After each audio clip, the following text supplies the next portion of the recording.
Shalom and welcome back to Enlightened Beings. This week's Parsha brings us to the dramatic climax of our departure from Egypt. Pharaoh himself drives the Jewish people out, overwhelmed by the final plague and the realization that the story is over. But almost immediately, regret sets in.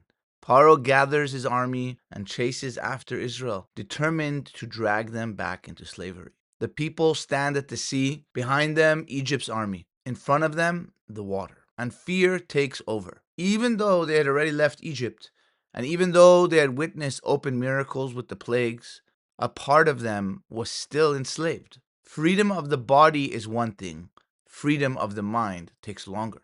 When you've lived under oppression for so long, that mentality doesn't disappear overnight. The Midrash tells us there were 4 responses in the nation. One group wanted to jump into the sea. Another wanted to return to Egypt.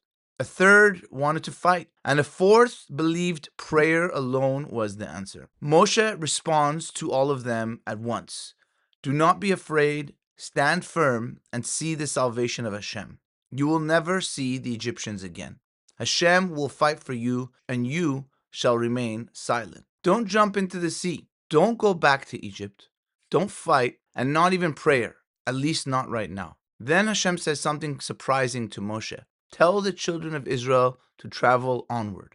In other words, move forward. The truth is, the Jewish people weren't fully free until the sea actually split. Hashem was pushing them away from Egypt and everything it represented, and toward a new reality. And this isn't just history. Egypt and Pharaoh exist inside of us too. They represent the inner voices and external forces that keep us small, stuck, and afraid to grow. One response to struggle is escape, what people today call spiritual bypassing. If life is hard, I'll just retreat into spirituality and avoid reality. But avoidance doesn't heal anything. Problems we run from only grow stronger. Another response is surrender, giving in to desire, limitation, or addiction. That's returning to Egypt. And that path almost always leads to pain and regret. Some people choose constant battle, fighting themselves, their emotions, and the world around them. While effort is necessary, living in constant war and struggle mode is exhausting and unsustainable. And then there's the fourth approach, prayer alone.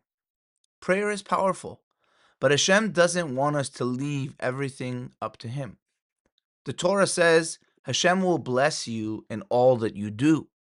We must act and at the same time recognize where blessing truly comes from. We are Hashem's partner in this world. Each of us has unique challenges designed specifically for our growth. If they were placed before us, it means we are capable of facing and refining them. True freedom comes when we stop running, stop surrendering, stop fighting, and instead move forward with clarity, effort, and trust. May we be blessed with peace, courage, and the strength to walk forward into our own redemption.